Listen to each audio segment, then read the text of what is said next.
مسلمان کار نه دی، دا د کافرو کار دی وای، دا د کافرو کار دی.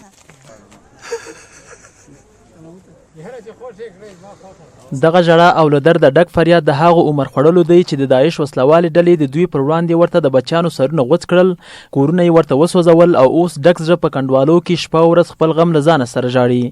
نه یوازې دا سپین سرې مور او سپین ږیری پلار د خپلو بچو پر غم ژاړي، په دې ولسوالۍ کې په لسګونو نورې کورنۍ هم شته چې بچي د پلار او میرمنې د خاوند غم ژړوي. د دې ولسوالۍ د خلکو په غوښتنه د دوشنبې په ورځ اچین ولسوالۍ ته لاړو او د ولسوالۍ په انګړ کې د دغو ځینو کورنیو دردېدلي کسان راټول شوي وو. د دوی په څېرو کې د ظلم او وحشت کیسې له ورایه ښکارېدې.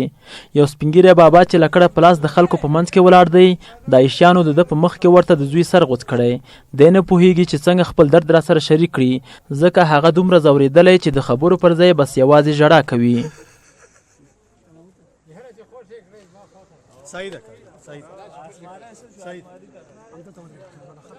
دې سیمې ته هغه دوه کوچني ماشومان هم راغلي وو چې پلرونه یې د داعش لخوا په بمونو الوزول شوي.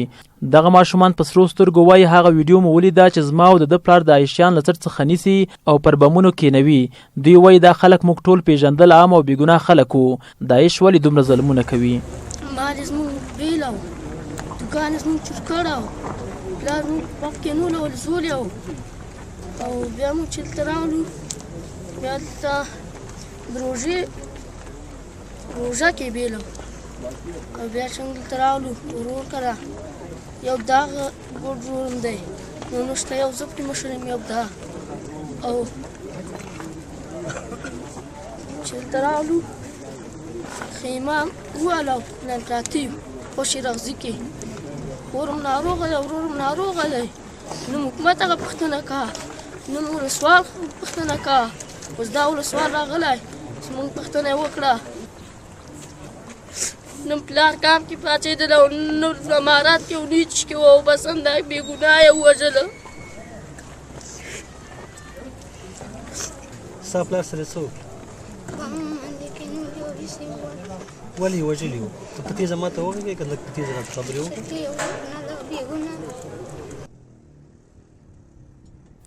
اچین ولسوالۍ ته دا سفر دومره دردونکی و چې هر قدم وړاندې تلو خلکو به د داعش د ظلم یوه نوې کیسه رامخې ته کړه. په همدې سیمه کې یوې کلا ته لاړو چیرته چې د داعش د ظلم نه راکډه شوې کورنۍ د خیمو لاندې ژوند کوي.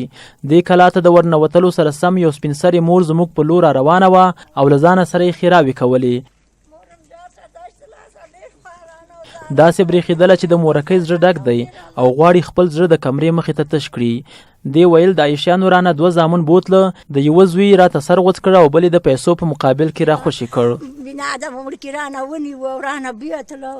او ښه په دغه کې مو په پوسته کې مو په کربوټه یو ګانه رانه ویوه او حلال یې که او بندي یې که، خوارۍ مې په بل بچي تېرې کړي، هغه هم د روپو په زور او د تاوانو په زور هم چوټکۍ ورته ایښې وې د ډالۍ د خیره سره، ورته ویلې به چې په بمبوده کېنوم په چا څه تنګ سوي، هغه ټولې خواجله د هغه نه و او د یوه بچي مجل و هغه لاړ. د زوی په درد کې دردېدلې مورکۍ هغه وخت د خبرو پر مهال بېحاله شوه چې ویلې وروره دا د مسلمان کار نه دی. مسلمان کار نه دی، دا د کافرو کار دی وای، دا د کافرو کار دی.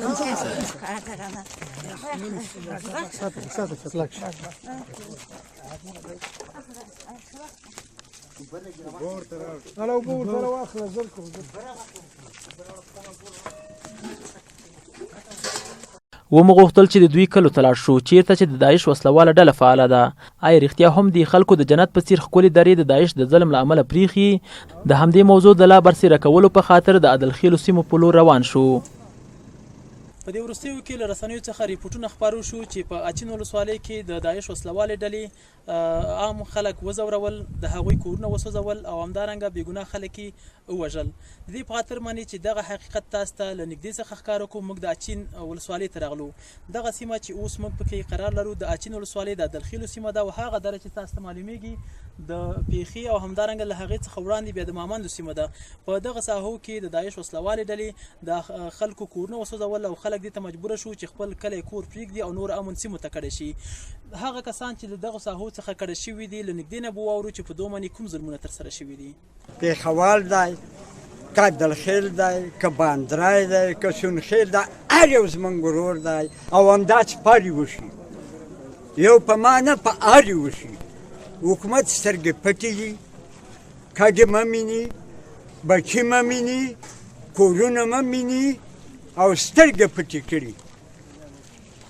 او دا حاجي صاحب راغی انشاءالله چې زمونږ زړه